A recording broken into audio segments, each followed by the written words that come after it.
Објавен е оглас за избор на правни субјекти за заловување бездомни кучиња. Според објавата на електронскиот сајт за јавни набавки, заинтересираните треба да понудат услуги за заловување на кучиња скитници и нивното згрижување на територија на општина Куманово. Со минатогодишниот тендер во износ од 1.500.000 денари биле заловени 156 бездомни кучиња, велат надлежните, но проблемот на тој начин само се ублажува. За целосно решавање на проблемот со кучињата скитници треба системско решение, вели раководителот на секторот за инспекцијски надзор Бобан Бојковски.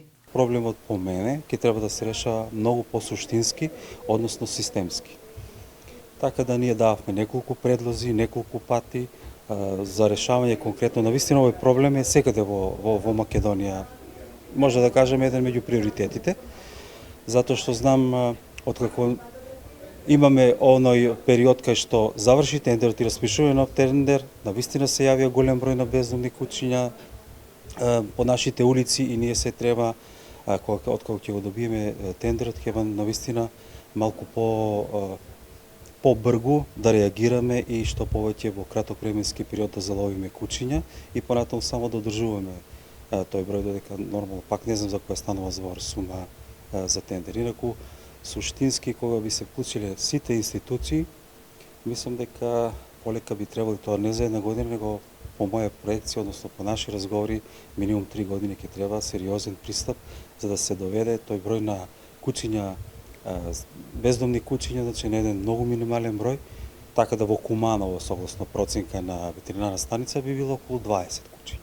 Раководителот Бојковски потврдува дека минатата година имало случаи кога граѓани биле нападнати од бездомни кучиња, но се останува само на пријава, односно жртвите на нападот пријавуваат во СВР Куманово, полицијата ја известува инспекцијата и толку.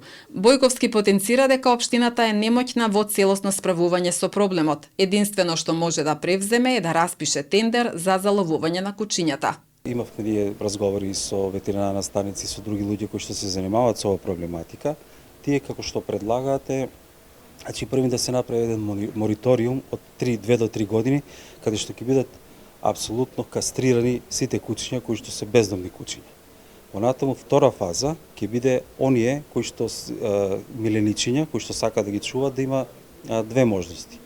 Ако не го кастрираш своето милениче, значи дека сакаш да го размножуваш и треба да се пријавиш како одгледувалиште. И втора варијанта, доколку не сакаш да се размножува тоа домашно милениче, тогаш да се кастрира и со тоа значителен број значи ќе се намали прилив на кучиња. Исто така, кога веќе ние ќе имаме сите регистрирани во еден регистар, сите на оние домашни миленичиња, и ако се фатат на улица со чип или така натаму, да си ригорозно да си сносат последици оние што ги надвор ставиле. Ние сега гледаме дека голем број на луѓе чуваат кучиња во станови.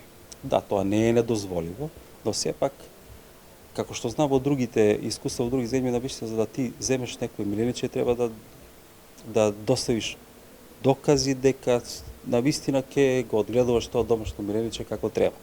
Куманово со години наназад спроведува годишен тендер за заловување кучиња скитници и организира акција за вдомување во соработка со избраниот оператор и со здруженија на граѓани. Изведувачот е должен да ги залови кучињата, вакцинира, да ги смести во прифатилиште и да спроведе акции за вдомување.